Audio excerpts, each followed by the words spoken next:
본문의 말씀을 가지고 환란의 폭풍 속에서 교회가 취할 자세라고 하는 제목으로 우리 말씀을 살펴보도록 하겠습니다. 요즘에 목사님께서 이렇게 고난, 환란이라는 제목으로 말씀을 많이 하시나, 우리 베드로서를 말씀하고 있기 때문에 베드로서는 제가 누차 말씀드린 대로 그 당시에 큰 고난과 박해, 핍박을 받고 있는 성도들을 위로하기 위해서 하나님께서 베드로를 통해서 말씀하신 그 내용이 베드로 전후서기 때문에 베드로에는 이러한 고난, 환란 이러한 단어가 많이 있고 문맥에 깔려 있습니다. 그래서 오늘 보면 베드로 후서의 말씀에서도 이 환란에 대해서, 고난에 대해서 말씀해 주고 있는데, 베드로 전서는 특별히 이 환란이 교회 바깥에서 교회 안으로 불어들어온 것이, 그러니까 핍박과 박해, 기독교를 이렇게 이제 말살시키려고 막 핍박하고 박해하는 고난이 이 교회 성도들에게 임하게 되었고, 베드로 후서는 이 교회 바깥에서보다 교회 안에서 일어나는 고난이었다, 환란이었다라고 하는 것이니, 교회 안에서 무슨 고난과 환란이 일어납니까? 오늘 본문에 나와 있는 대로 거짓 선지자들, 거짓 선생들이 일어나서 저들이 이단의 사상을 끌어들였는데 성도들이 거기에 미혹되는 것이에요. 그래서 잘못된 이단의 가르침에 미혹되어서 성도들이 타락하게 되고 결국은 배도하게 되고 주님의 말씀을 배반하고 이제 세상에 돌아가거나 그러한 세상 쾌락으로 돌아가는 그러한 교회를 막 흔드는 그러한 큰 환란이 교회 내에서부터 일어나게 되었다라고 하는 것이죠. 그래서 교회는 바깥에서도 공격이 들어올 수 있고 안에서도 이렇게 환란의 바람이 불어올 수도 있고 항상 깨어 있어야 돼요. 성도들은 그래서 영적 전쟁이, 이 땅에서는 참다운 안식이 없어요. 여러분, 이 땅에서 안식을 자꾸 취하려고 하지 마세요. 우리의 영원한 안식은 천국에 예비되어 있고, 이 땅에서는 그래서 우리를 군사라고 하지 않습니까?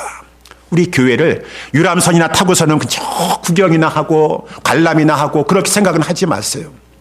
예수 그리스도의 좋은 군사가 되어서 항상 믿음의 선한 싸움을 싸우려고 하는 자세를 잃어버리지 말라라고 하는 것이 성경의 말씀이라고 하는 것을 잊지 말아야 된다는 것이. 그래서 지난 수요일 날도 우리 유다서 말씀 살펴봤는데, 믿음의 도를 위하여, 단번에 주신 믿음의 도를 위하여서 힘써 싸우라 교회들이요, 성도들이요. 아니 나는 싸우기 싫은데, 위험한데, 그러다가 또 화당하는 거 아니야, 숨어 있어야지, 싫은데, 그러면은 지는 것이에요. 깨어 있어야 돼요. 깨어 있어야 돼요. 그래서 오늘 본문의 말씀, 베드로 후서 말씀이니까 내부적으로 이렇게 환란의 폭풍이 이제 일어나려고 하는 그러할 때에 교회는 성도들이라고 하지 않았습니까? 성도들은 어떠한 자세를 취해야 될 것인가? 오늘 본문의 말씀을 통해서 두 가지 점 살펴보기를 원합니다. 첫 번째는 영적 분별력을 가지고 진리를 따라가려고 하는 자세를 취해야 된다라고 하는 것이에요. 오늘 본문의 말씀을 잠깐 보면, 그러나 민간에 또한 거짓 선지자들이 일어났나니 라고 하는 이 말은, 민간이라고 하는 말은 백성들 가운데, 이 백성들이라고 하는 것은 이스라엘 백성들, 특별히 구약 성경에 쭉 보게 되면은 이스라엘 백성들 가운데 항상 거짓 선지자들이 일어났었어요.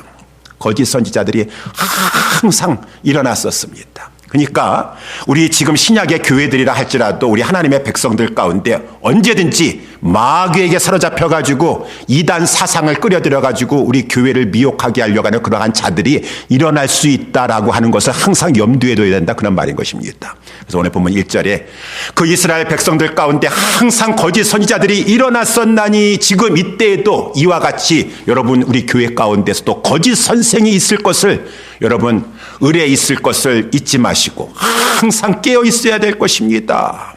이단이 얼마나 무섭습니까, 여러분? 이단이 거기 나와 있는 대로 저희는 멸망케 하는 이단이에요. 우리 천하보다 귀한 우리의 영혼을 가지고 영원한 불에 들어가게 하는, 영원한 지옥에 들어가게 하는 참으로 무서운 이단인 것입니다. 이단이 비슷해요. 몇 가지 틀린 것밖에 없어요. 근데 이단이 이렇게 영원히 멸망케 할 이단인 것을 알고, 그런데 이러한 이 이단의 사상이 가만히 들어오니, 막 그냥 문을 활짝 열고 들어온다고 한다 그러면 우리가 다 깨어서 그것을 알 수가 있겠지만은, 가만히 들어오니 자칫 방심하고 있다고는 이단 사상에 물들일 수가 있다라고 하는 것이요. 이단의 특징이 어떠한 것을 가지고 있습니까? 이단은 자기들을 사신 주를 부인한다라고 하는 것이요. 그래서 이제 이 주를 부인한다, 우리 예수 그리스도를 부인하니 공개적으로 부인한다고 한다면 자기가 구세주라고 한다든가, 그러면은 이단을 분별해내기가 쉽겠죠. 그렇지만 우리 디도서 말씀에도 보면은 저희는 하나님을 시인하나, 입으로는 시인하나 행위로는 부인하는 자들이다, 가증한 자들이다 라고 하는 말씀이 있습니다. 입으로는 주여 주여 한다 할지라도 그들의 그 행위를 보니까 하나님 앞에 순종하지 않습니다. 오히려 하나님 앞에 그 예수 그리스도께서 하나님의 우리에게 주신 큰 희생입니다. 예수 그리스도의 말할 수 없는 순종이 우리를 위한 이 보혈의 피를 흘리심입니다. 그 십자가의 도를 대적이라고 하는 듯이 우리 하나님은 우리를 죄를 용서해 주시기 위해서, 우리 주님은 우리 죄를 대신 담당하기 위해서 십자가에서 죽으셨음에도 불구하고 그 죄, 우리 예수 그리스도가 그렇게 고난 받으실 수밖에 없었던 그 죄를 가볍게 여겨서 예수 믿어서 구원받았으니까 잘못된 그러한 이 사상이 들어와서 예수 믿어서 구원받았으니까 이제는 아무렇게나 살아도 된다. 그 당시에 이단의 영지주의와 같은 그런 것들이 있어서 영혼이 중요한 거지 우리 육신은 아무것도 아니다, 썩어질 것이다. 영혼은 구원받아서 천국 가게 되었으니 육신 가지고 쾌락을 추구하면서 죄짓고 살아도 상관없다, 이제 구원받았다 라고 했으니 그러한 자들은 십자가를 모욕하는 자들인 것이죠. 우리를 위해서 십자가의 죄 때문에 죽으신 그 예수 그리스도를 다시 한번 십자가에 못 박는 자들이라 그 말인 것입니다. 그래서 저들은 자기들을 사신 주를 부인하는 자들이요, 임박한 멸망을 스스로 취하는 자들이다 라고 이렇게 말씀해 주고 있어요. 이렇게 사신 주를 입술로 부인하든가 행위로 부인하든가 하니까 우리가 그런 것을 자세히 살펴봐야 되겠고, 두 번째는 이 거짓 선지자들, 거짓 선생들의 특징은 2절에 나와 있는 대로 저들은 또한 많은 사람들이 추종을 해요. 여럿이 저희 호색하는 것을 조칠 것이다. 여기 여럿이라고 하는 것은 많은 사람들이, 호색이라고 하는 것은 이 성적인 문란함을 말하고 있는 것이지만 이 호색이라고 하는 단어가 우리 모만이라고 하는 단어에서 나왔다 그래요. 모만이라고 하는 것은 이제 아주 무례하고 교만하다라고 하는 것이죠. 남을 업신여기면서 아주 자기는 잘난 척을 하는 것을 말하고 있습니다. 이제 아마 무슨 어떤 체험이 있었던 것 같아요. 아주 신비한 체험이 있었어요. 그러니까 자기 도취에 빠져서, 여러분, 그래서 오히려 영적인 신비한 체험의 한 것을 놓고서도 항상 겸손해야 돼요. 우리 사도 바울은 고린도 후서 12장에 보니까 지금 교회 안에 거짓 사도들, 거짓 선지자들이 막 들어와서 있으니까 바울은 원래 자기 자랑하는 사람이 아니에요. 하나님의 말씀만 가지고 하는 사람이에요. 그러니까 거짓 사도들이 하도 와서 그러니까 그 사도 바울은 무슨 체험과 능력이 없는 사람인 것처럼 말을 안 하고 있으니까 저들이 오히려 더 업신여긴다 그 말인 것입니다. 성도들에게 할 수 없이. 그래서 편지에 보면은 바울이 뭐라고 말하고 있습니까? 무익하나마 내가 할 수 없어서 부득불 자랑하겠다 그 말. 나도 자랑 한번 해보겠다 그 말입니다. 나는 그렇게 자랑하고 싶지 않은데. 그러면서 이 주의 환상과 계시로 내가 그리스도 안에 있는 한 사람을 아노니, 그 바울이에요. 자기 이름도 내놓지 않습니다. 그리스도 안에 있는 한 사람을 아노니 14년 전에 그가 셋째 하늘에 이끌려간지라. 내가 이런 사람을 아노니, 자기 경험인데 셋째 하늘까지 3층 천에 올라가서 그 가히 말할 수 없는 큰 하늘의 영광을 보고 왔어요. 근데 그것을 보면서도 내가 부득불 할 수 없어서 내가 그 체험한 거, 경험한 거 말한다고 하면서 그것을 말하면서도 자기 이름을 내놓지 않았습니다. 그런데 무슨 신비한 체험이 있습니까? 많은 사람에게 내가 이렇게 대단한 사람이다, 하나님이 나 같은 자를 붙잡고 지금 사용하고 계신다, 막 자랑하고 앉아 있습니다. 그런 것을 보면서 또 사람들은 여럿이 보니까 다 그러한 모만한 것, 좀 겸손했으면 좋겠는데 겸손하지 않아요. 그것을 또 그냥 과시하고 그러니까 그거를 영역 있는 것이라고 생각하면서 또 추종하려고 그래요. 그러다 보니까 많은 사람들이 추종하고 자기는 신비한 경험과 체험이 많은 하나님이 나를 그냥 완전히 붙잡고 사용하시는 그런 주의 종인 줄 알고 생각하다가 교만해서 실족하에 넘어지게 됐지 않습니까? 성적인 문란한 죄를 빠뜨리게 되어서. 그러므로 말미암아 그 한 사람으로 인하여서 2절 말씀해 보니까 이로 인하여 진리의 도가 회방을 받을 것이요. 오히려 많은 사람들에게 불신 세상에 전도의 문을 막는 거예요. 진리의 도를 막는 거예요. 보라 그 말인 것입니다. 저렇게 그냥 성적으로 문란하고 광신도와 같은 사람들이 그를 추종하다가 하루아침에 땅에 떨어져가지고 이 하나님의 말씀이 회방을 당하는 경우가 우리 얼마나 솔직히 많은 경우를 경험하고 있습니까? 이러한 거짓 선지자들의 특징이에요. 저희가 탐심을 인하여, 그 마음속에는 탐심이라는 것이죠. 어떠한 그런 물질적인 탐심이 있고 어떠한 세상적인 명예욕에 대한 탐심을 가지고 그러한 체험적인 것도 말을 하다 보면 조심해야 돼요. 하나님의 말씀도 조심해서 전해야 되는데 내 어떤 영적인 체험 간증을 하다 보면 더하기도 쉽고 말을 짓기도 한다 그 말입니다. 더 신령하게 사람들을 이렇게 사로잡기 위하여서 지은 말을 가지고 사람들을 가지고 자기의 그 탐심을 이루는 명예욕과 그것을 이루는 이로 삼으려고 하는 그러한 자들이 있으니 하나님은 그러한 자들을 이렇게 구약 시대라든가 이 교회 역사를 보게 되면은 항상 그러한 자가 일어나 가지고 완전히 뭐 지금 세상을 뒤엎을 것처럼 막 그렇게 하고 있지만 반드시 심판하셨다. 저희 심판은 옛적부터 지체하지 않냐면 하나님이 지체하지 않냐고 반드시 때가 되면 일어나셔서 그러한 자들을 심판하실 것이에요. 저희 멸망은 쉬지 않습니다. 자지 않습니다. 반드시 저희들은 멸망 가운데 들어가고 말 것이다 라고 이렇게 말씀해 주고 있어요. 그래서 이러한 말씀을 우리 특별히 이제 4절 말씀에도 보니까 하나님은 심판하세요. 교만한 자. 아무리 저 천사들이라 할지라도 그 이제 이 마귀가 사탄이라고도 하고 마귀라고 하는 이 자가 그 천상의 세계에서 하나님을 섬기다가 교만에 빠져서 하나님과 같이 되려고 하는 그러한 상태 가운데 많은 그 천상의 타락한 천사들이 그를 또 추종했습니다.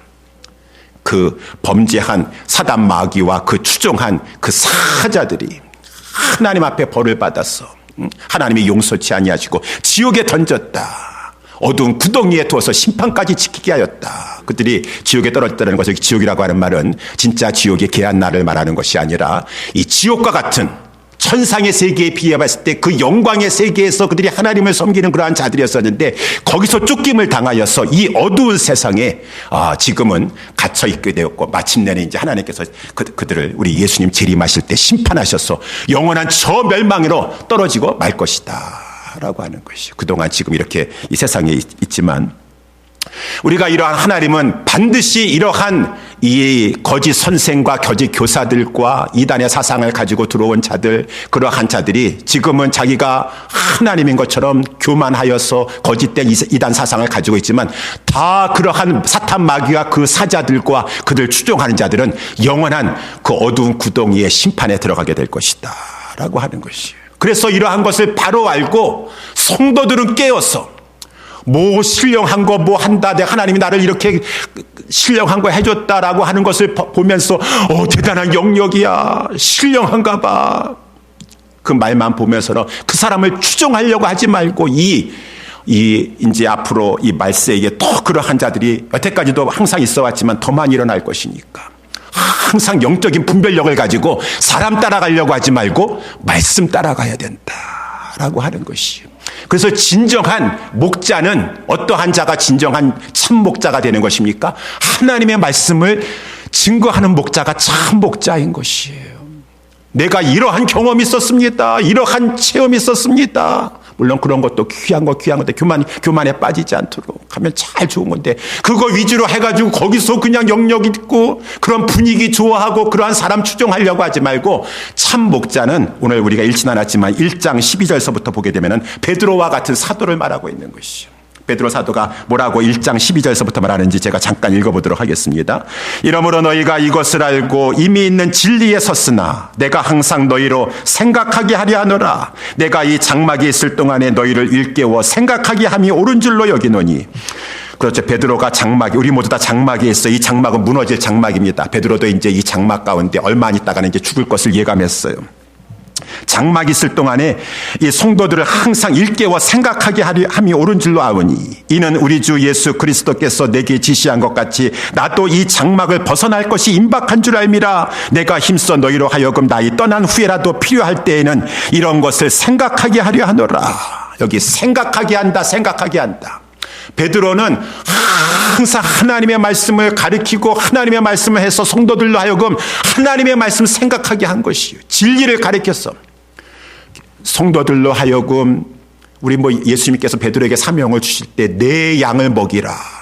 뭘 가지고 먹이는 것이요? 하나님이 우리 주님이 말씀해 주시고 하나님이 주신 성경 말씀을 가지고 내 양을 먹이라. 그 양들은 그 말씀을 배우고 알고 있지만 또 우리가 잊고 살기 쉬우니까 또 그 말씀 생각나게 해주시고 또 생각나게 해주셔서 성도들로 하여금 양떼들로 하여금 다른데 체험이나 경험이나 그러한 신비한 환상이나 그 가운데 신앙을 건축하지 말고 말씀 대신 우리 주 예수 그리스도와 그 성경 말씀에 근거하여 신앙이 견고하게 잘 세워질 수 있도록 베드로가 하는 것은 그 장막 이제 무너지기 전에 떠나기 전에 성도들에게 하나님 말씀 생각하게 해주시는 것이요. 진리의 말씀 생각나게 해주시는 것이요. 이것이 참 목자인 줄 주님의 이름으로 믿으시길 축원합니다. 분별력을 가지고 있어야 돼요. 저분은 그냥 얼마나 재미난 얘기도 많고 참 경험도 많고 막 그거 그냥 좋아가지고 또 추구하다가는 큰일 나요.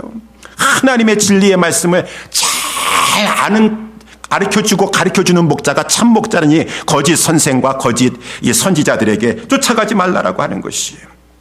그래서 우리 엊그저께도 새벽 예배의 말씀을 전했지만 우리 하나님께서 디모데에게 말씀해 주고 있지 않습니까? 디모데후서 4장 1절에 하나님 앞과 산자와 죽은 자를 심판하실 그리스도 앞에서 그의 나타나실 건과 그의 나라를 두고 엄히 명하노니 너 디모데야 너는 말씀을 전파하라. 너 다른 거 가지고 자꾸 전파하려고 하지 말고 말씀을 전파하라. 때를 얻든지 못 얻든지 항상 힘쓰라. 범사에 오래 참음과 가르침으로 하나님의 말씀을 가지고 경책하며 경계하며 권하라. 때가 이르리니 사람이 바른 교훈을 받지 아니하며 귀가 가려가지고 그저 재미난 얘기 없나? 말씀은 맨날 아는 말씀, 똑같은 말씀, 왜 생각나게 하는 말씀, 그거 없고 신비한 체험 없어. 그 귀가 가려가지고 그저 유튜브를 보고 뭘 보더라도 그 자기의 사욕을 가지고 좇을 그러한 스승을 사람들이 많이 두고, 요즘은 스승을 많이 두고 있어요. 그 길을 진리에서 돌이켜 허탄한 이야기를 많은 사람들이 쫓아갈 것이니라. 그러나 너는 디모데는 이 모든 일에 근신하여 고난을 받으며 전도인의 일을 하며 내 직무를 다하도록 하라. 라고 하니까, 그러니까 이 목사도 깨어서 정신 차려야 돼요. 하나님의 말씀, 이 거룩한 단에 와가지고 하나님의 말씀을 중심으로 해서 전하지 아니하고 자꾸 자기 자신을 나타내려고 하고 다른 것을 나타내려고 하면은 하나님이 그것을 가지고 나중에 심판하실 것이고, 성도들도 어떤 바른 교훈을 받지 아니하고 싫어하면서 귀가 가려가지고 좀 더 재미난 얘기 뭐가 없나, 좀 더 자극적인 얘기 없나, 그것만을 추구하려고 하는 것이 아니라 하나님의 말씀을 잘 알려고 그것을 통하여서 분별력을 가지고 하나님 앞에서 진리 가운데 서가는 성도들이 되도록 힘써야 된다라고 하는 것입니다. 우리 예수사랑교회가 그러한 교회가 될 수 있게 되기를, 우리 성도님들이 될 수 있게 되기를 주님의 이름으로 축원합니다. 마지막 두 번째, 오늘 본문의 말씀에 우리가 이제 환난과 폭풍 속에서 이러한 거짓 교사들도 일어나고 선생들도 일어나고 막 그러한 상황 가운데 교회가 취해야 될 자세는 어떠한 것인가? 불의한 세상을 따르지 말고 우리 교회는, 우리 성도님들은 다 의롭고 경건하게 살려고 힘써야 된다라고 하는 것이, 그것이 이제 오늘 본문의 말씀의 내용이에요. 왜 그렇습니까? 하나님은 불의한 자들을 반드시 심판하시지만 하나님은 경건하고 의로운 삶을 살기에 힘쓰는 자들은 건져주신다라고 하는 것이에요. 이것이 하나님의 원리이니 오늘 본문의 말씀에 5절도 보게 되면은 옛 세상을 용서치 아니하시고 오직 의를 전파하는 노아와 그 7 식구를 보존하시고 경건치 아니한 자들의 세상에 홍수를 내리셨으며, 이것을 우리가 잘 알고 있습니다. 이 말씀을 여러분, 노아 때에 세상이 아주 타락하고 부패하였습니다. 사람들이 천지창조, 사람 만든 지가 얼마 안 된, 창세기 2장 3장에서 얼마 안 되는 6장인데 5장 6장인데 막 사람들이 경건치 아니하고 막 이 부패하고 타락하였어요. 부패한 것의 표를 우리 하나님께서는 이 창세기 6장 2절에 하나님의 아들들이 사람의 딸들의 아름다움을 보고 자기들의 좋아하는 모든 자로 아내를 삼는지라 라고 이렇게 말씀하셨어요. 여기 하나님의 아들들이라고 한다는 것은 하나님을 공경하는 경건한 자손들, 성경에 보니까 이 셋의 자손들이에요. 셋. 아담과 하와 사이에 가인과 아벨이 있었지만 이 가인과 아벨이 창세기 4장에 보게 되면은 차이가 있습니다. 아벨은 하나님 앞에 바른 예배를 드릴 줄 아는 자였었어요. 가인은 하나님 앞에 바른 예배를 드리지 않는 자였습니다. 예배를 그렇게 크게 신경 쓰지 않는 자였었어요. 근데 하나님께서 아벨을 인정하시고 가인을 예배를 받지 않으니까 가인이 화가 나가지고 시기 질투 속에 사로잡혀가지고 아벨을 죽였습니다. 그래서 아벨 대신에 준 아들이 있으니 그 이름이 셋이었었어요. 그래서 이 셋은 경건한 사람이었었어요. 경건한 사람. 그래서 이제 이 여러분 경건한 자의 첫 번째 특징이 무엇입니까? 이 아벨과 같이 예배를 귀하게 여긴다라고 하는 것이 예배를 귀하게 여긴다. 그래서 이 셋의 자손들은 하나님의 아들들은 예배를 귀하게 여기는 자손들이에요. 그러한 사람들인 것입니다. 그래서 이 셋이 그 아들을 낳고 이름을 에노스라고 정하였다. 이 에노스라고 하는 것은 깨지기 쉬운 자, 연약한 자. 어떻게 자기 아들을 낳고서 이름을 가지고 깨지기 쉬운 자, 연약한 자라고 했어요? 이 깨지기 쉬운 자, 연약한 자는 것은 우리는 이렇게 연약합니다.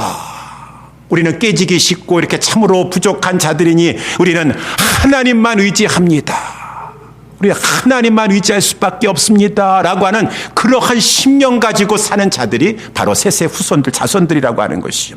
이러한 자들은 그때 에노스 때에 비로소 여호와의 이름을 불렀더라. 여호와의 이름을 불렀더라고 하는 것은 하나님 앞에 예배를 드렸더라. 아브라함도 가는 곳마다 제단을 쌓고 여호와의 이름을 불렀다라는 것은 제단을 쌓고 예배했다라는 것이요.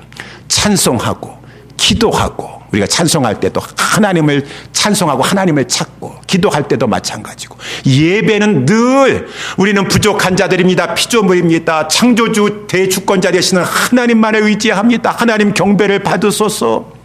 셋과 에노스와 그 하나님의 아들들은 항상 하나님을 경배하고 예배하는 것을 생명처럼 귀하게 여기는 자들이에요. 경건한 자들이에요.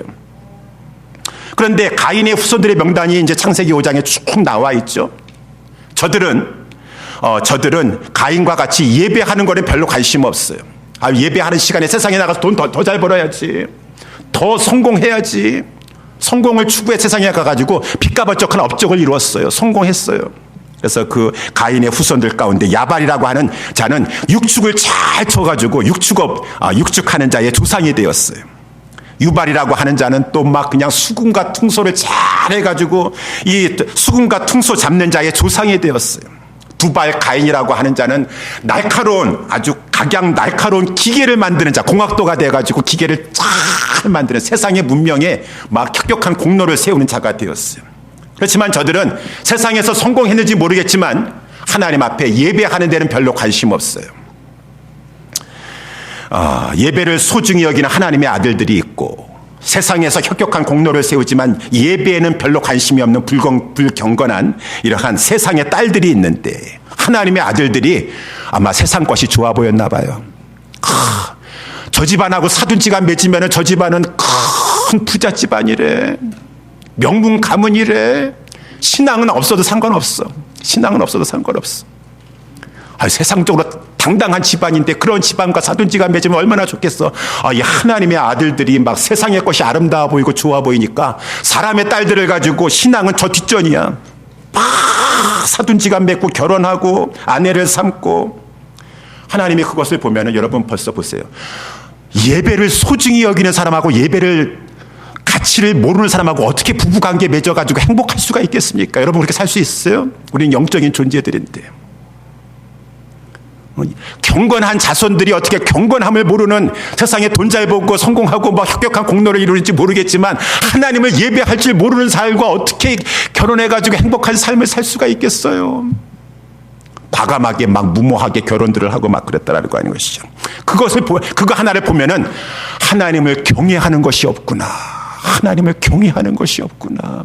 저들이 입으로는 하나님을 경외한다고 하면서도 세상의 것을 더 추구하니까 신앙은 뒷전이에요. 신앙은 있으면 좋고 없으면 나중에 어떻게 생길지도 모르겠고 세상의 것이 더 좋아 보이니까 하나님이 안 되겠다. 이 사람들을 다 쓸어버려야 되겠다. 여호와께서 사람의 죄악이 세상의 관영함과 그 마음의 생각이 모든 계획이 다 하나님 앞에 악한 것밖에 없습니다. 한탄하셔서 세상을 물로 쓸어버리기로 하셨어요. 물러 쓸어버리기 하시면서 하나님께서 그 가운데서도 이제 새로운 하나님을 경외하는 자들을 하나님께서 이루시고자 셋의 후손인 노아에게 하나님께서 은혜를 베풀어 주셔서 저가 이제 의인이 되어서 하나님 앞에 의롭다 인정함을 받고 이제 의인의 삶을 살게 되었다라고 하는 것이 이제 창세기 6장에 나와 있지 않습니까? 여러분, 의인의 삶은 어떠한 삶인가요? 오늘 본문에도 보니까 노아는 의를 전파하는 삶을 살았다라고 되어 있어요. 의롭다고 하는 것은 하나님을 경외하고 경건한 것이죠. 하나님을 경외하고 하나님 말씀대로 순종하려고 하고 하나님을 경외하니 하나님의 어떠한 말씀이라도 순종하려고 하는 것이 의로운 삶이겠죠. 그래서 하나님께서 이 노아에게 명령을 하셨어요. 노아야, 너는 이 방주를 짓도록 하라 그랬어요. 여러분, 우리 저기 그 40일인가 우리 방주 거기 있는데 보고 오신 분들도 계시고 하시는데 축구장만한 큰 노아가 지은 그 방주인데 실제 규격에 맞춰서 딱 이렇게 지었다고 하는데 그거 그 당시에 짓는 거 정말 힘든 것입니다. 지금도 하나님 오셔가지고 너는 교회당을 건축하도록 하라라고 하면 교회당 건축하실 수 있으시겠어요? 하나님 말씀하셨는데 제가 무슨 능력이 있어요? 그렇게 큰 걸 건축할 수 있겠습니까? 이 노아가 어떻게 그 고대 시대에 그 큰 축구장만한 이 방주를 건축하라고 하시는데 하나님 말씀에 보니까 그 어떠한 말씀이라도 준행하였더라. 의인은 하나님을 두려워하니 하나님이 그 어려운 말씀 지금 비 올 것 같지도 않아요. 무슨 심판이 있을 것 같지도 않습니까? 있습니다. 히브리서 11장 7절에 보게 되면은 믿음으로 노아는 아직 보지 못하는 일에 경고하심을 받아 경외함으로 방주를 예비하여 그 집을 구원하였도다라고 이렇게 말씀했어요. 아직 보지 못하는 하나님이 심판하신다고 하셨는데 경고의 말씀을 주셨는데 이루어질 것 같지도 않고 아직 날이 좋기만 해요. 화창하기만 해요. 근데 하나님께서 방주를 지으라라고 하는 그 말을 듣고 나서 예비하여서 그 방주를 짓는 일에 순종하고 준행하였으니 노아는 의인이었더라라고 하는 것이에요. 그래서 이 노아가 의인인 것은 그의 신앙이 삶이 입증해주고 있는 것이에요. 아무리 내가 의인과 같음에도 불구하고 하나님 말씀을 순종하지 아니하니 그 사람의 불순종을 그의 행위가 그의 삶이 입증해주는 것이고 그래서 이렇게 이제 노아는 이 하나님 말씀에 순종했어요. 그 어마어마한 이 방주를 막 수백 년에 걸쳐서 지으려고 막 이렇게 했다고 하는 것입니다. 그러니까 사람들이 노아를 보고 이해할 수가 없었을 것이에요. 지금 수백 년이 지나도 비도 오지도 않고 그러는데 어떻게 저렇게 매일같이 그저 아침에 일찍 일어나가지고 저거를 건축한다고 저럴 수가 있느냐. 사람들이 처음에는 물어봤겠죠. 노아요, 아니 지금 당신은 맨날 이렇게 뭘 하는 거예요? 여러분, 하나님이 우리가 지금 죄악이 관영해가지고 이 땅을 물로 심판하신다고 하십니다. 회개하셔야 될 것입니다. 하나님께서 방주를 지으라고 하셨습니다. 라고 했는데 그러한 말을 듣고 나서도 회개하는 사람 하나도 없고 예수님 마태복음 24장의 종말에 대해서 말씀하셨을 때 다 노아의 때와 같이 사람들이 그 말 듣지 않고 회개하지 아니하고 다 바빠요. 자기 일에 바빠요. 다 먹고 마시고 장가들고 시집가고 하나님 앞에서 자기 자신을 돌아보면서 죄를 회개하지 아니하고. 그래서 노아는 사람들이 막 조롱했을 것입니다. 아이고 저 참 불쌍한 사람 같으니라고. 무슨 지금 시간이 이렇게 많이 지났음에도 불구하고 천지 만물이 창조때서부터 그냥 있다 그냥 있도다. 조금 있다가 우리 베드로후서 3장에서 나오지만 만물이 처음 창조할 때서부터 그냥 있도다. 저 사람 미쳤구나, 환자구나. 왜 저렇게 시간 낭비하고 물질 낭비하고 저렇게 무슨 하나님 앞에 명령받았다고 순종하려고 하고 어리석은 사람이구나. 다 조롱하고 기롱했다라고 하는 것이죠. 그렇지만 노아는 흔들리지 않았어요. 하나님 말씀 준행했습니다. 이것이 노아의 삶이었으니 그 삶은 의를 전파한 것이었어요. 의를 전파한 것. 나중에 그 노아 조롱하고 비웃고 노아의 말을 듣고 나서 회개하지 않았던 사람들은 다 마지막 심판 때 가서 노아의 삶을 보지 않았던가, 노아가 이미 삶으로 입술로 증거하지 않았던가 하나님 앞에 변명할 것이 없을 것이요. 그의 삶은 의를 전파하는 삶이었었다라고, 경건한 삶이었었다는 것이에요. 그런데 어떻게 했습니까? 하나님께서 때가 되매 옛세상을 용서치 아니하시고 오직 의를 전파하는 노아와 그 7 식구들을 보존하시고 경건치 아니하는 자들의 세상에 홍수를 내리셨도다. 심판을 내리셨도다. 우리는 이러한 것을 보면서 우리 하나님께서도 얼마나 말씀하십니까? 지금도 하나님께서는 중간중간에 거짓 선지자들, 거짓 선생들을 가지고 하나님께서 심판하시면서 공의적, 섭리적 심판이라고 합니다. 하나님께서 섭리 가운데 중간중간에도 심판하시면서 마지막 대심판이 반드시 이루어질 것이니 우리는 하나님을 경외함으로 의로운 삶을 살아가기에 힘써야 될 것이라고 하는 것입니다. 경건한 삶을 살아야 돼. 하나님을 두려워하였어. 오늘 본문에 또 6절 말씀에도 보니까 또 우리 한 가지로 하나님께서 예를 드셨는데 6절 말씀에 소돔과 고모라 성을 멸하기로 정하여 제가 되게 하사 후세에 경건치 아니할 자들에게 본을 삼으셨도다. 소돔과 고모라 여러분 알고 있지 않습니까? 소돔과 고모라 성이 여기 본문에 나와 있는 대로 이 죄가 되어 불심판을 받아가지고 죄가 되었습니다. 무슨 죄가 졌습니까? 소돔과 고모라 성은 큰 죄를 저질렀으니 그 죄가 무슨 죄입니까? 그래서 우리 창세기 13장 13절에 소돔 사람들은 악하여 여호와 앞에 큰 죄인이었더라. 큰 죄인이었대요. 무슨 죄가 큰 죄입니까? 죄는 다 똑같은 죄 아닌가요? 어디 또 다 죄이지만 특별히 하나님 보시기에 아주 악한 죄, 큰 죄가 있으니 우리 성경 파노라마방 공부하신 분들은 아실 거예요. 소돔 사람들이라고 하는 그 말이 원어상으로 남색하는 자들이다. 오늘날로 말하면 동성연애자들이에요. 우리 동성연애자들은 지금 얘기합니다. 우리는 선천적으로 그렇게 태어났습니다. 하나님이 그렇게 만드셨습니다. 우리는 죄가 없습니다. 그리고 동성연애하는 거나 다른 간음죄나 뭐가 이렇게 우리가 구별되게 큰 죄입니까? 다 똑같은 죄, 죄는 다 똑같은 죄 아닙니까? 다른 죄도 그냥 용서해 주는데 왜 동성연애하는 죄를 가지고 왜 그렇게 문제 삼습니까? 그렇지 않아요. 하나님께서는 소돔, 그 남색하는 자들의 성이라고 하는 뜻이에요.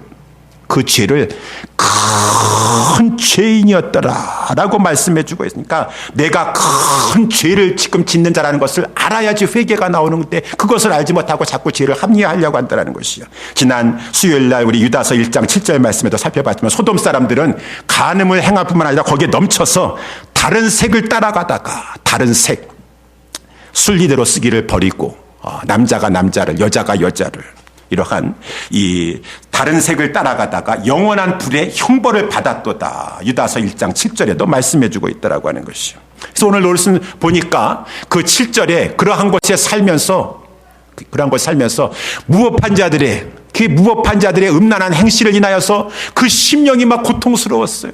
고통하는 의로운 롯이다라고 했어요. 이 죄인이 저희 중에 과여 날마다 저들의 불법한 행실을 보고 들음으로 그 의로운 심령을 상하였다라고 이렇게 말씀해 주고 있어요.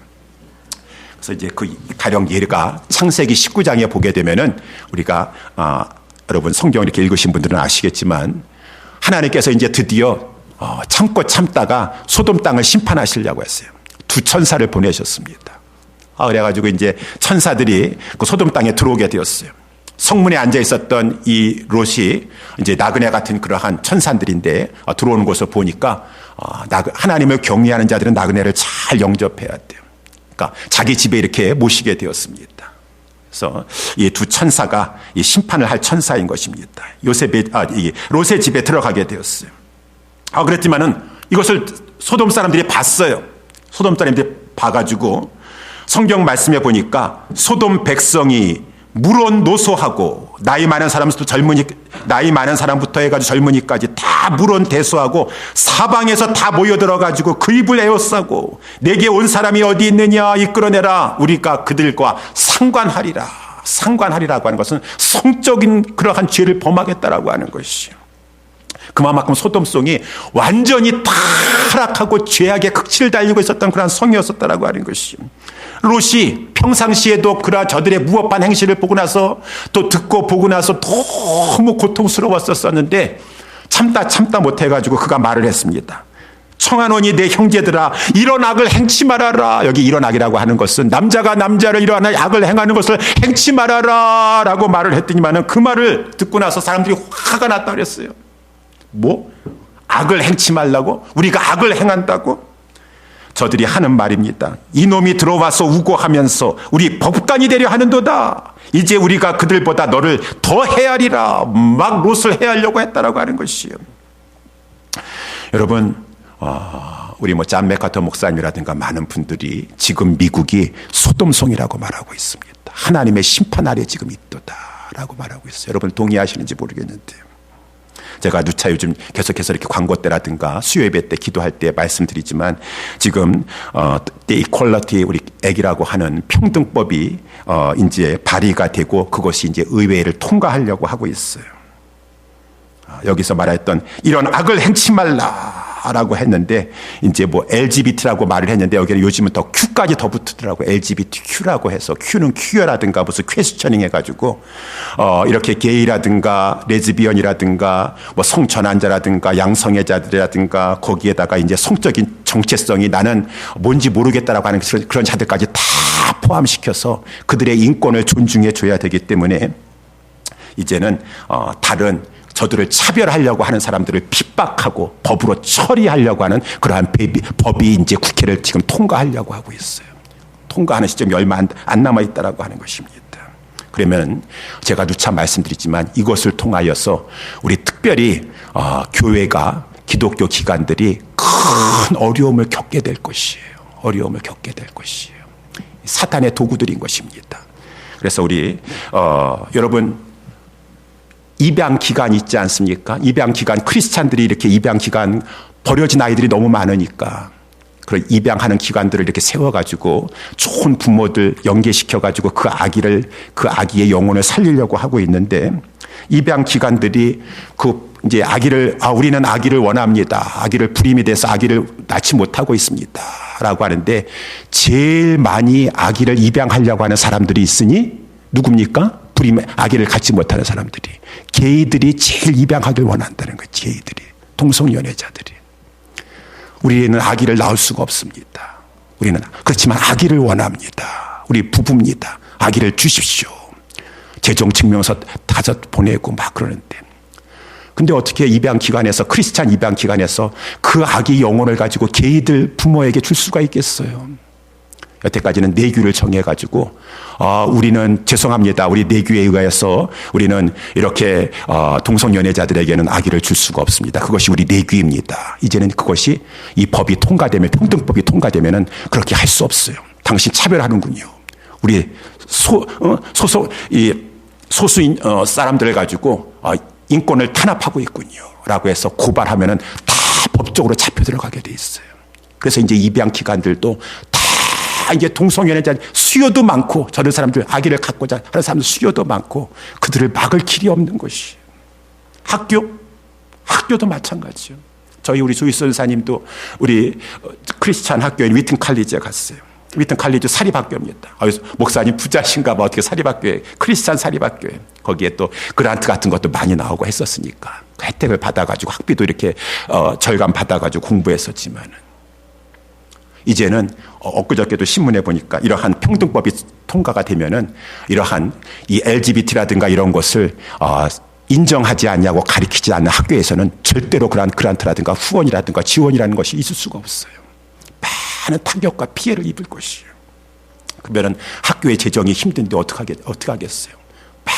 많은 이러한 거세게 밀려오는 이러한 세상 가운데 많은 학교들이 타협하거나 그것과 싸우거나 둘 중에 하나를 선택해야 되겠죠. 거기에 교회는 말할 수도 없어요.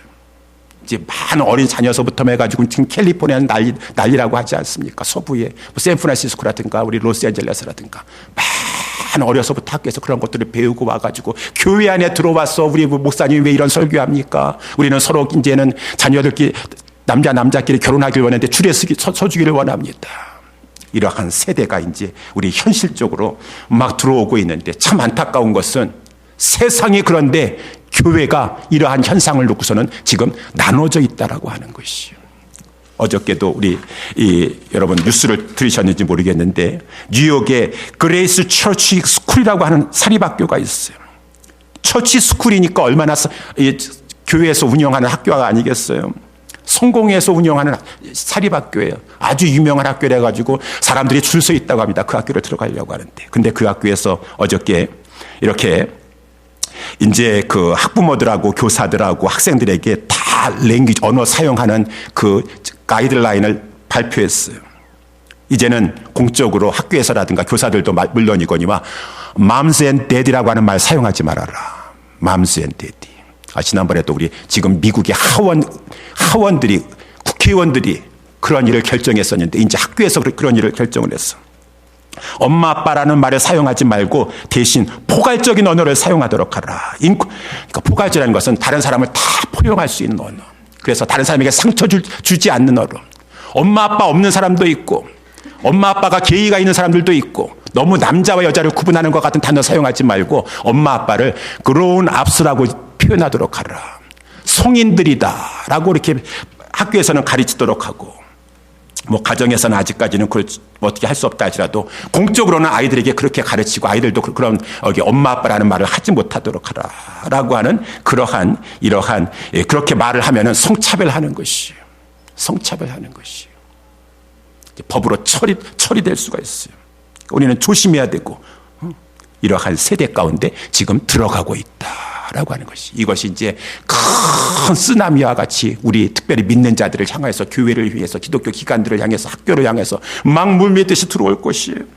막 물밀듯이 들어올 것입니다. 이러한 상황 가운데 하나님의 백성들은 그때 어떻게 해야 될 것인가? 오늘 본문에 나와 있는 것처럼 롯을 생각해 보는 것이요. 그 소돔성이 그런 성이었었다라고 하는 것입니다. 8절 말씀해 보니까 이 의인이 저희 중에 거하여 날마다 저 불법한 행실을 보고 들으므로 그 의로운 심령을 상하였도다라고 했으니 저와 우리 예수사랑교회와 우리 모든 교회들이 깨어서 이때에 의로운 심령이 상하여서 이러한 뉴스를 보고서는 알고서는 기도해야 될 것이요. 의인 10명이 정말 없어서 그 하나님께서 심판을 내리시지 않을 수밖에 없었던 그러한 것처럼 이러한 현상을 바라보면 아직까지도 하나님 이 나라를 버리지 마시고 불쌍히 여겨주시옵소서 라고 하면서 이러한 사실 앞에 깨어있는 그저 그냥 먹고 마시고 장가가고 시집가고 그런 것이 나쁘다라는 얘기가 아니라 롯과 같이 그러한 것을 보고서도 심령을 상할 줄 모르면은 그러한 사람은 경건치 아니하는 자들일 것입니다. 경건한 자들이 되는 것이죠.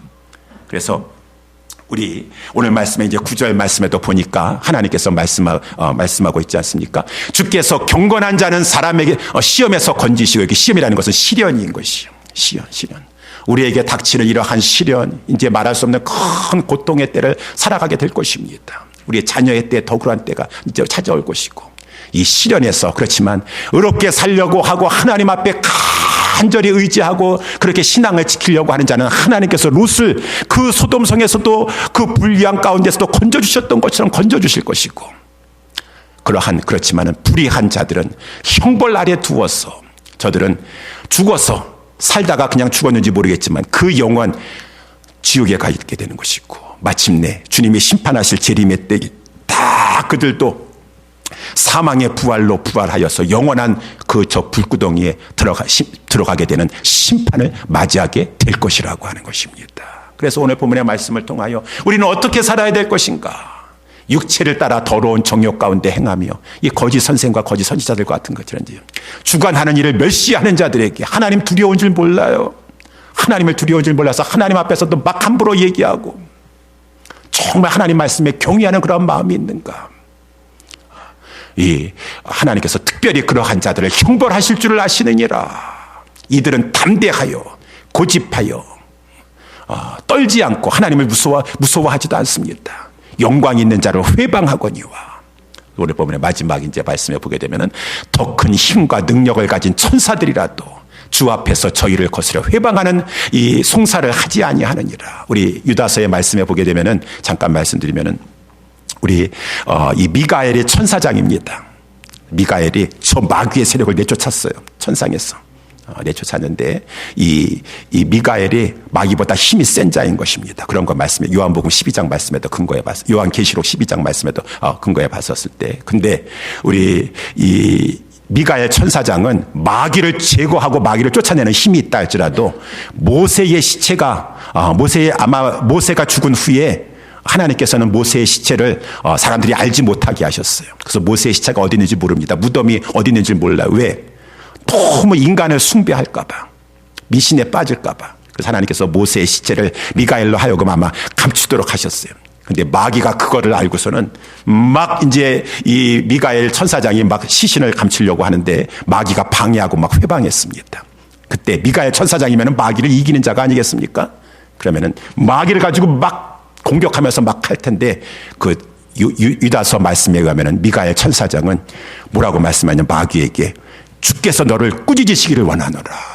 그러면서 그 마귀를 꾸짖고 마귀를 쫓아내는 그 것까지도 하나님 앞에 철저히 의지했다라고 하는 것이요. 주께서 너를 꾸짖으시기를 원하노라 라고 하면서 겸손하게 하나님을 의지하여 싸우는 그러한 신령한 자들이 있는데 그렇지 아니하고 내가 대단한 존재인 것처럼 하나님을 두려워하지 아니하면서 하는 거짓 선생과 거짓 선지자들 같은 그러한 자들이 있으니 성도들이요 영적으로 분별하도록 하고 이 마지막 시대에 아유 목사님 아직은 그런 일이 없는데 뭐 이런 말씀 너무 이른 것이 아니겠습니까? 아니에요. 우리가 깨어 있어야 돼요. 늘 깨어 있어야 돼요. 그래서 우리 성도들은 여러분 오늘 본문에 하나님 말씀하신 것처럼 노아도 그렇고 롯도 그렇고 그 시대가 참으로 악하고 경건하지 않았어요. 그렇지만 하나님께서는 다 보시고 계셨다가 심판하셨습니다. 심판하셨어요. 그리고 마지막 대심판 주님 재림하셨을 때에 대심판이 있을 것입니다. 우리는 그때를 바라보면서 이때에 경건하게 살도록 해야 되는 것이에요. 그래서 우리 주님이 재림하실 그때가 얼마나 영광스러운가. 우리 베드로 우리 오늘 본문의 말씀에 보니까 후서 1장 16절서부터 19절까지는 18절까지는 우리 베드로가 예수님의 은혜 가운데 베드로와 야고보와 요한이 이 헐몬산 아마 헐몬산일 텐데 그 산에 올라갔어요. 그때 산에 올라가가지고 예수님께서 변형이 되셨어요. 그래서 그 산의 이름을 변화산이다라고 이렇게 하는 것이요. 근데 예수님이 변화가 되셨는데 그 얼굴이 해처럼 빛나는 것이요. 그 옷이 빛과 같이 희어졌는데 말할 수 없는 찬란한 영광이 가운데 계시는 것이요. 이것은 이제 주님이 이 천상의 세계에 주님이 어떠한 모습으로 계실 것인가, 그리고 재림하실 때에 그의 영광이 얼마나 위엄차고 찬란하실 것인가를 우리 예수님께서 잠깐 그 세 명의 제자들에게 보여주신 것이요. 베드로가 너무 좋았어요. 주님의 그 찬란한 해같이 빛나는 영광과 찬란한 옷이 너무나도 찬란하고 광채가 영광이 너무나도 놀랍도다. 주여, 우리가 여기 있는 것이 좋사오니. 보니까 막 엘리야도 있고 모세도 있고, 이거 다 모세 아니야? 구약 성경 아니겠습니까? 궁극적으로 예수님을 증거하는 자들이에요. 선지서와 율법서. 주여, 너무 좋습니다. 여기 초막을 셋을 져서 하나는 주님을 위해서, 하나는 엘리야를 위해서, 하나는 우리 모세를 위해서. 너무너무 좋습니다. 그때 하늘에서 소리가 났습니다. 호련히 빛난 구름이 저를 덮으면서 소리가 나서 가로되 이는 내 사랑하는 아들이요 내 기뻐하는 자니 너희는 저의 말을 들을지어다 라고 하는 것이. 그러면서 이제 그 하나님께서 주님께서 보여주셨던 그 환상이 이제 걷어가게 되었습니다. 여러분, 이것은 무엇을 말씀해 주고 있어요? 우리 주님이 재림하실 때 영광을 보여주시면서 베드로야, 야고보야, 요한아, 이렇게 너희 앞에 주어질, 성도에게 주어질 이 찬란한 영광이 있다. 주님이 찬란한 영광 가운데 계시고 너희들도 주님이 너희를 위해서 죽어주셨고 십자가에서 부활하셨기 때문에 너희들도 이 욕된 몸, 썩어질 몸, 약한 몸으로 사는 것이 아니라 찬란한 영광스러운 몸으로 그 나의 몸과 같이 찬란한 영광 가운데 그 영광의 세계에 들어가서 영원토록 영생을 누리는 복된 삶을 살게 될 것이니라.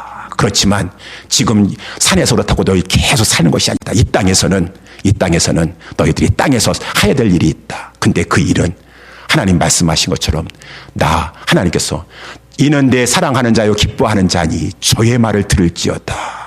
하나님의 말씀, 예수 그리스도의 말씀을 잘 듣고 듣는다는 것은 뭐예요? 순종하며 이 땅에서 살도록 하라. 그리고 어떠한 하나님의 말씀 그 듣고 순종하는 것이 힘들다 하고 핍박과 이 박해가 찾아온다 할지라도 거기에 흔들리지 아니하고 말씀 진리 따라가고 끝까지 믿음의 선한 싸움 싸우다가 그 영광의 이 찬란한 세계에 들어오도록 하라 라고 하시는 주님의 말씀인 것이요. 그래서 우리 이 땅에 살아가는 동안에 이 땅이 전부가 아닙니다. 세상 사람들은 막 지금 불법과 무법한 세계가 판을 치고 있습니다. 우리는 이 상황 가운데서 타협하고 무서워서 지지 않습니다. 믿음의 선한 싸움 싸우면서 무엇보다 지난주 말씀드린 것처럼 우리는 건축해야 돼요. 자기 자신을 건축해야 돼요. 주님만을 철저히 의지하는 믿음을 바탕으로 하여서 믿음의 덕의 지식을, 지식의 절제를, 절제의 인내를, 인내의 경건을, 경건의 형제 우애를, 형제 우애의 사랑을 쌓으면서 자기의 선한 하나님의 기뻐하시는 신앙의 인격을 나와 내 집은 건축해 나아가면서 하나님의 교회, 이 복음을 증거하여서 그리스도의 몸된 교회를 위하여서 하나님의 고난을 내 육체에 채우면서 하나님 나라를 세우는 이 사명을 잘 말씀을 중심으로 감당해야 될 것이고, 이 사명 잘 감당하다가 주님이 이제 때가 되면 우리를 저 천상의 세계에 보내주실 것이고, 저 영원한 신천 신지 새하늘과 새 땅으로 우리를 인도하여 주실 것입니다. 그때를 바라보면서 경건하게 살아갑시다. 경건한 족속들이십니까? 가인의 자손이 아니라 정말 셋의 자손들이십니까? 경건을 최우선으로 여기고 있습니까? 예배에 생명 걸고 있습니까? 가인처럼 예배를 멸시하다가 하나님이 연락하지 아니하는 그러한 자가 아니에요. 예배에 생명 거는 것부터 시작하여서 이 땅에서 경건하게 살려고 하는 것을 정말 하나님의 아들들이십니까? 세상의 딸들이 아니라 하나님의 아들들이십니까? 그러면은 경건에 힘쓰세요. 지금 우리는 코로나 기간 통과하면서 육체가 중요해요. 육체의 연습. 잘 먹고 잘 운동하고 면역력을 기르고, 예, 그것도 중요해요. 육체의 연습은 그렇지만 약간의 유익은 있으나 하나님 앞에 경건을 내버리는 자는 어리석은 자일 것이니, 경건은 범사에 유익하고 금생과 내생에 하나님의 약속이 있는 축복의 말씀인 것인데, 여러분께서 꼭 축복의 약속이신 것인데 여러분 기억하시면서 우리 경건한 하나님의 백성들로 이 어떠한 상황 가운데서 흔들리지 아니하는 우리 모든 성도들과 우리 예수사랑교회가 될 수 있게 되기를 주님의 이름으로 축원합니다. 기도하겠습니다.